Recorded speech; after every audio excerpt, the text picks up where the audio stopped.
India ने एक दफा फिर से साबित कर दिया कि वो उस पूरे वर्ल्ड का सुपरस्टार है।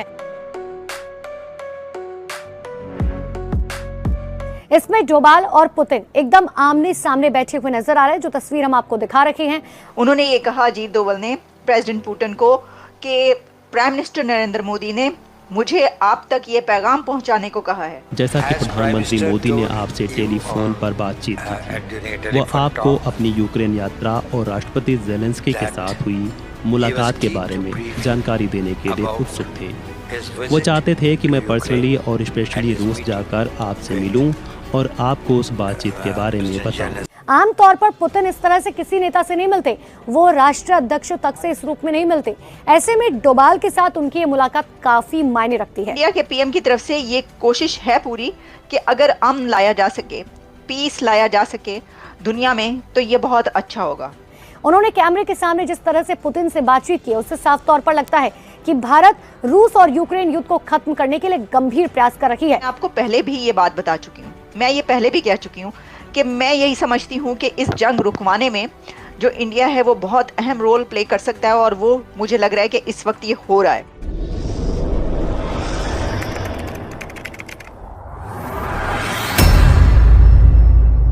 नमस्कार दोस्तों, स्वागत है आपका पाकिस्तान की बर्बादी में। जी हाँ, तो आज की बर्बादी कुछ इस तरह है कि आज पूरी दुनिया में भारत अपना इस तरह से हक जमाता चला जा रहा है कि पूरा पाकिस्तान भारत की शक्ति और भारत की पावर देख हैरान हो रहा है। जी हाँ, तो खबर कुछ इस तरह है कि भारत के national security adviser Ajit Doval साहब पहुंचे हैं रूस, जहां पर उन्होंने रूस के राष्ट्रपति पुतिन से मुलाकात की। और उन्होंने उस मुलाकात में बताया कि मुझे पीएम मोदी ने आपके पास एक संदेश लेकर भेजा है। जी हाँ, दरअसल यह मुलाकात ब्रिक्स देशों के सलाहकारों के सम्मेलन के दौरान रूस के सेंट पीटरबर्ग में हुई।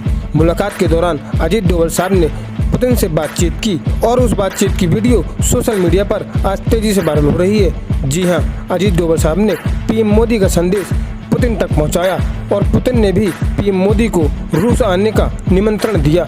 जी हाँ, और ये बहुत बड़ी खबर है। खैर दोस्तों, आपसे छोड़िए, हम पहले पाकिस्तानी मीडिया का रिएक्शन देखते हैं।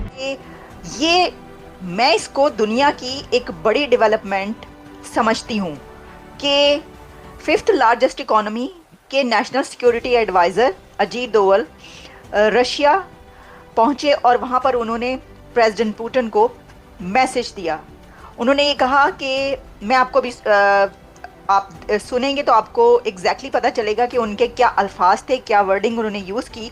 उन्होंने ये कहा, अजीत डोभाल ने प्रेसिडेंट पुतिन को, कि प्राइम मिनिस्टर नरेंद्र मोदी ने मुझे आप तक ये पैगाम पहुंचाने को कहा है और मैं इसीलिए आया हूं कि मैं आपको ये पैगाम दूं। और वो मैसेज यूक्रेन में ज़ेलेंस्की और मोदी के बीच जो मुलाकात हुई उसमें क्या बात हुई, वो मैसेज लेकर वो पहुंचे। वैसे तो आप जानते हैं कि अभी ब्रिक्स कॉन्फ्रेंस है और उससे पहले नेशनल सिक्योरिटी एडवाइज़र्स की जितनी भी मेंबर कंट्रीज़ हैं उनकी ये मीटिंग थी एक। लेकिन अजीत डोभाल ने उनको ये कहा कि मैं मोदी साहब का, आपको यानी अपने प्राइम मिनिस्टर का, ये मैसेज आप तक लेकर आया हूँ।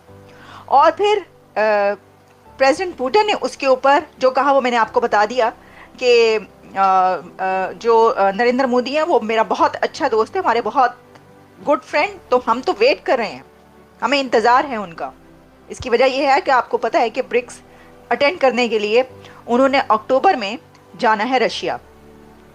तो देखिए इसके अंदर बड़ी बात क्या है। अगर आप ये कहें कि बड़ी बात ये है कि उन्होंने कहा कि we are waiting for our good friend, तो ये तो बड़ी बात इसलिए नहीं है कि वो तो डेकेड से बहुत ही गुड फ्रेंड्स हैं, वो तो सभी को पता है, आपको भी पता है और हमें भी पता है।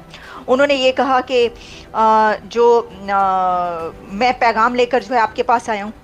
असल में इस सारी बात में सबसे बड़ी जो खबर है वो ये है कि यूक्रेन में मोदी और ज़ेलेंस्की के बीच जो टॉक हुई वो पुतिन तक पहुंच रही है और उसके लिए बाकायदा नेशनल सिक्योरिटी एडवाइज़र को भेजा जाता है कि ये वाली सारा आप उनको जाकर बताएं। इसका क्या मतलब है?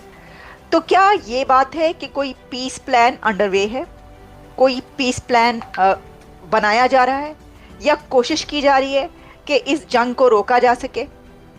ये ऐसे ही है कि जैसे पहले हम देखें ना, वैसे तो दुनिया में ये वाली डेवलपमेंट्स होती हैं, पैगाम लेकर पहुंचते हैं, लेकिन इस पे ये होता है कि टेलीफोन कॉल गई, ये भी हम देखते रहे, टेलीफोनिक कन्वर्सेशन हुई, लेकिन इसमें आप ये बात याद रखिए कि बहुत पहले ऐसा हुआ करता था कि जो डिप्लोमेसी है वो इस तरीके से भी होती थी या पैगामात पहुंचाए जाते थे कि अपना एलची भेजा जाता था दूसरी स्टेट में, दूसरी कंट्री में,